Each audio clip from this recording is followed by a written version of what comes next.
descubrí que mi hermano se acostaba con mi esposa. En la cena familiar, los destruía a ambos. Si alguien me hubiera dicho que la peor traición de mi vida vendría de mi propio hermano, no lo habría creído. Siempre pensé que las traiciones venían de fuera, de desconocidos, de enemigos disfrazados de amigos, pero nunca de alguien con mi misma sangre. Y mucho menos de la mujer con la que compartí años de matrimonio.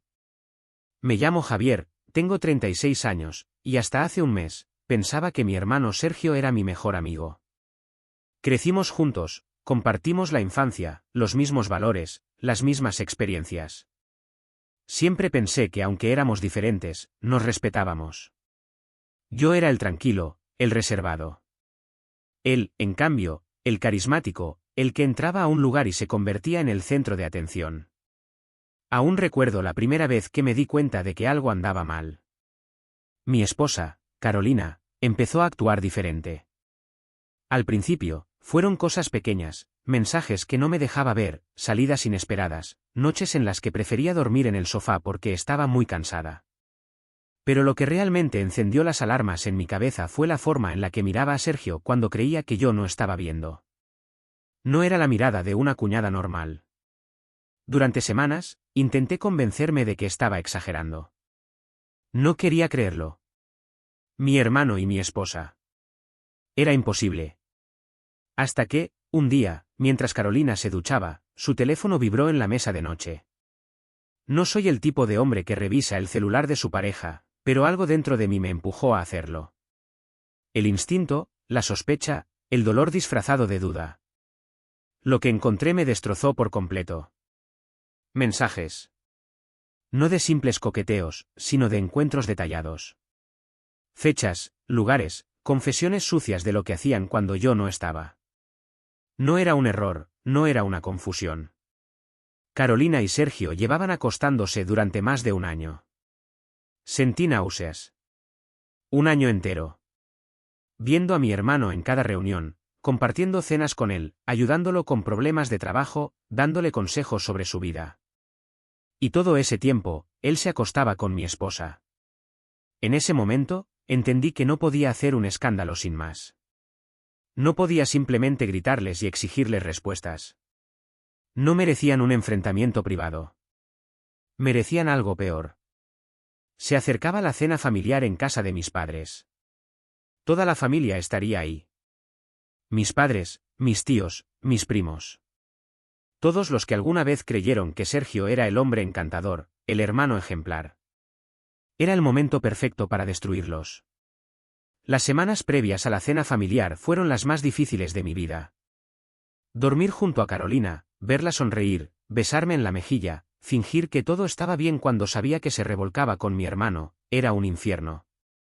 Pero si algo aprendí de esta traición, es que la paciencia es la mejor aliada de la venganza. No cambié mi actitud. No le di motivos para sospechar que sabía la verdad.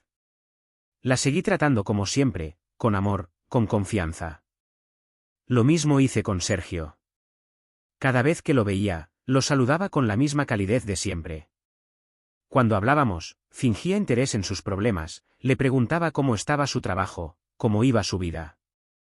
Quería que siguieran creyendo que tenían el control. Lo que ellos no sabían era que, en silencio, estaba planeando su caída. Cada noche, mientras Carolina dormía, revisaba su teléfono. Capturaba las conversaciones, las fotos que se enviaban, los lugares donde se encontraban. No solo me aseguré de tener pruebas, sino de que su vergüenza fuera imposible de ocultar. No los confronté. No aún. Esperé hasta la noche de la cena familiar. Cuando llegamos a la casa de mis padres, todo parecía normal. Había risas, abrazos, conversaciones sobre cosas triviales. Carolina se comportaba como la esposa perfecta, atendiendo a todos con su sonrisa de siempre. Sergio, por su parte, estaba relajado, seguro de que su secreto estaba bien guardado. Lo vi desde la distancia, charlando con mis primos, con esa sonrisa confiada que siempre tenía. Era increíble cómo alguien podía ser tan descarado. Me senté en la mesa con el corazón latiendo con fuerza, pero sin dejar que mi expresión lo delatara. Esperé. Esperé hasta que todos estuvieran sentados, hasta que los platos estuvieran servidos, hasta que la noche estuviera en su punto más alto. Y entonces, me levanté con calma y levanté mi copa. Quiero hacer un brindis. Las conversaciones se fueron apagando lentamente. Todos me miraron. Carolina me sonrió, pensando que diría algo bonito. Sergio bebió un poco de su vino, sin imaginar lo que estaba a punto de pasar. Quiero brindar por la familia. Dije con una calma escalofriante. Porque la familia es lo más importante, porque la confianza entre hermanos no debería romperse jamás, porque el matrimonio se basa en la lealtad. Sentí como el ambiente en la mesa cambió. Algunas personas sonrieron, pero otras notaron el tono en mi voz. Fue entonces cuando saqué mi teléfono del bolsillo. Carolina dejó de sonreír. Sergio dejó su copa en la mesa. Y también quiero compartir algo con ustedes. Algo que descubrí hace poco. Deslicé la pantalla y proyecté en la televisión las capturas de pantalla que había recopilado. Mensajes de Carolina y Sergio. Fechas. Fotos. Detalles íntimos de su aventura. Mi madre se llevó una mano a la boca. Mi padre, que había estado sonriendo segundos antes, frunció el ceño con una expresión de pura rabia. Las caras de mis primos, de mis tíos, eran una mezcla de incredulidad y asco. Pero lo mejor de todo fue la reacción de Carolina y Sergio. Carolina se quedó sin aire. Su rostro perdió todo color, sus manos temblaban sobre su regazo. No sabía qué hacer. Sergio, en cambio, trató de mantener la compostura. Pero sus ojos se abrieron con pánico. Esto es una broma, ¿no? Su voz sonaba más débil de lo habitual. Lo miré con puro desprecio. No, Sergio. No es una broma. La tensión en la mesa era insoportable. Las miradas de todos estaban sobre ellos. Carolina intentó hablar, pero solo logró soltar un sollozo. Sabía que no había escapatoria. Yo puedo explicarlo. Me reí sin humor. No hay nada que explicar, Carolina. Cada mensaje que escribiste, cada encuentro con mi hermano, cada vez que te acostaste con él, lo hiciste con total consciencia. No fue un error, fue una elección. Sergio se levantó bruscamente de la mesa. Buscaba una salida, pero no había ninguna. Marcos, por favor. Mi padre, que no había dicho una palabra, finalmente habló. Siéntate. Su voz era grave, cargada de decepción. Sergio nunca había visto a mi padre con tanta furia en los ojos. Y eso lo aterrorizó. Carolina sollozaba, temblando como una hoja. Pero yo no sentía ni un ápice de compasión. ¿Y ahora qué? Preguntó mi tía, con los ojos rojos de la vergüenza que le provocaba su propio hijo. Me crucé de brazos y respiré hondo. Ahora, quiero que se larguen. Los dos. No quiero verlos nunca más. Carolina se llevó una mano al pecho, incapaz de procesar que todo su mundo se había derrumbado en cuestión de minutos. Miró a Sergio con desesperación, pero él no podía ayudarla. Porque él también estaba acabado. Estás muerto para mí, Sergio. No eres mi hermano. No eres nada. El silencio que siguió fue sepulcral. Ni siquiera los murmullos de los demás rompieron la tensión. Carolina se levantó con las piernas temblorosas, mirándome con lágrimas en los ojos. Marcos, yo. Largo. No hubo más discusión. Ella entendió que no había marcha atrás. Tomó su bolso con manos temblorosas y salió de la casa sin decir más. Sergio tardó más en reaccionar. Miró a todos en la mesa, esperando que alguien lo defendiera, pero nadie lo hizo. Nadie en esa familia quería seguir viéndolo. Finalmente, se levantó, murmuró un insulto y se marchó. Cuando la puerta se cerró detrás de ellos, respiré profundo. Había terminado. Pero lo mejor aún estaba por venir. El silencio que quedó después de la partida de Sergio y Carolina era más pesado que el aire en una tormenta. Toda mi familia estaba conmocionada. Algunos tenían la mirada fija en la mesa, sin saber qué decir, otros murmuraban entre ellos con incredulidad, y mis padres, sentados en sus sillas, parecían haber envejecido 10 años en cuestión de minutos. La vergüenza que sentían por su hijo era evidente. Yo, en cambio, me sentía en paz por primera vez en semanas. Pero todavía no había terminado. Tomé un sorbo de mi vino y me dirigí a todos con la voz más calmada posible. Espero que nadie vuelva a mencionarlos en mi presencia. Mi madre suspiró, frotándose las sienes con los dedos. Hijo, esto es un desastre. La miré, sin un ápice de ternura. No, mamá. No es un desastre. Un desastre habría sido que siguiera con mi vida sin saber nada de esto. Lo que pasó aquí era necesario. Nadie pudo contradecirme. Sabían que tenía razón. Mi tía, la madre de Sergio, estaba con la cara roja, ya fuera de vergüenza o de rabia. Intentó justificarse. No sé qué le pasó a Sergio, él nunca había hecho algo así. Mi padre la interrumpió, con la voz grave y firme. No hay excusa, Clara. Ella cerró la boca de inmediato. Si mi padre había tomado una postura tan dura, entonces estaba claro que no habría redención para su hijo. Suspiré y me puse de pie. Ahora, si me disculpan, tengo cosas que hacer. Me marché sin despedirme. Ellos se quedarían lidiando con la vergüenza de lo que acababa de pasar. Pero yo tenía otras prioridades. Me dirigí a casa. O mejor dicho, a la casa que ya no compartiría con Carolina. Cuando llegué, el ambiente estaba oscuro y frío. No me sorprendió encontrar la maleta de Carolina tirada junto a la puerta. Había intentado entrar. Y no lo logró. Porque ya había cambiado las cerraduras. Me aseguré de que todo estuviera en orden antes de encender mi teléfono. No tardaron ni 5 minutos en comenzar a llegar los mensajes. Carolina, primero con súplicas. Marcos, por favor, hablemos. Esto no puede terminar así. No fue lo que parece. Yo te amo. Solo dime dónde estás. Necesitamos arreglar esto. Me reí con desprecio mientras eliminaba cada mensaje sin leerlos completos. Después vinieron los mensajes de Sergio.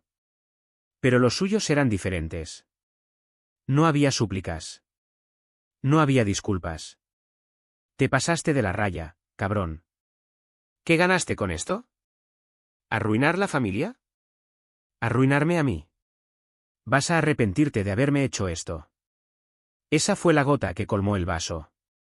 Sergio, incluso después de todo, tenía el descaro de pensar que él era la víctima. Decidí responderle con un solo mensaje. ¿De qué debería arrepentirme? ¿De no dejar que mi propia sangre me siga apuñalando por la espalda?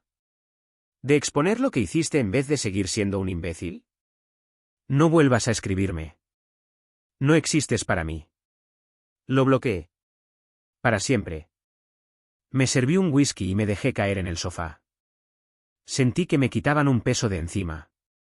Pero todavía quedaba un último golpe. Y se lo iba a dar sin piedad. Pasaron solo unos días desde la cena familiar hasta que todo en la vida de Sergio y Carolina se vino abajo. La humillación que sufrieron en esa mesa fue solo el comienzo, porque me aseguré de que su caída fuera completa. No bastaba con haberlos expuesto frente a la familia.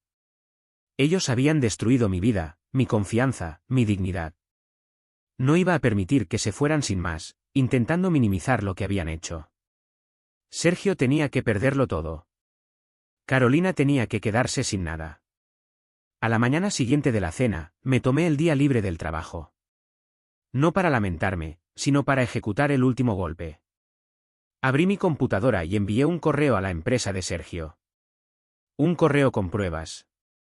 No necesitaba inventar nada, solo adjuntar las capturas de pantalla de los mensajes entre él y Carolina. Detalles de sus encuentros, conversaciones durante su horario laboral, fotos que nunca deberían haber existido. El mensaje era simple. Estimado equipo, les escribo porque creo que es importante que sepan el tipo de persona que representa su empresa. Alguien que no solo destruyó a su propia familia, sino que también usó su tiempo de trabajo para hacerlo. No soy el único que tiene esta información. Si desean seguir manteniendo a alguien así en su equipo, es su decisión. Pero no digan que no fueron advertidos. Presioné enviar y me recosté en la silla. No tardaron ni 4 horas en responder. Gracias por informarnos. Estamos investigando la situación. No toleramos este tipo de comportamientos en nuestra empresa. En menos de una semana, Sergio perdió su trabajo. Su jefe, al enterarse de todo, decidió que no quería a alguien así en su equipo. La reputación lo es todo en su industria, y nadie quiere verse envuelto en un escándalo de esa magnitud. Lo despidieron sin derecho a indemnización. Por supuesto, no tardó en llamarme. No contesté. Pero supe que estaba en la ruina cuando mi tía me escribió. Marcos, por favor, habla con tu hermano. Lo despidieron, no tiene dinero, está arrepentido. Sé que lo que hizo fue imperdonable, pero sigue siendo tu familia. No respondí. Sergio nunca más fue mi familia. Y luego estaba Carolina. El proceso de divorcio fue rápido porque ya había hablado con mi abogado antes de exponerla. Todo estaba listo para ejecutarse en cuanto ella se enterara de que sabía la verdad. Le negué absolutamente todo. La casa era mía, el auto era mío, las cuentas estaban a mi nombre. Carolina no tenía nada. Cuando la echaron de la casa, pensó que podría refugiarse en Sergio. Pero cuando él perdió el trabajo y se quedó sin dinero, su pequeño romance perdió la emoción. Me enteré por conocidos que Carolina lo dejó 2 semanas después de que todo explotó. ¡Qué ironía! La mujer que me traicionó con mi propio hermano no tardó ni un mes en traicionarlo a él también. De Sergio no supe mucho después de eso. Solo que se marchó de la ciudad, intentando empezar de nuevo en otro lugar, lejos del desastre que él mismo creó. Carolina intentó contactarme un par de veces. Me envió correos, me llamó desde números desconocidos, incluso intentó ir a mi casa. Nunca respondí. Porque mientras ellos se hundían en su miseria, yo reconstruía mi vida. Me tomé unas vacaciones, salí con amigos, disfruté la sensación de no tener que compartir mi vida con una mujer que solo me veía como una opción temporal. Y, con el tiempo, me di cuenta de que había ganado. Porque la mejor venganza no fue arruinar sus vidas. Fue demostrarles que, sin ellos, la mía solo mejoró.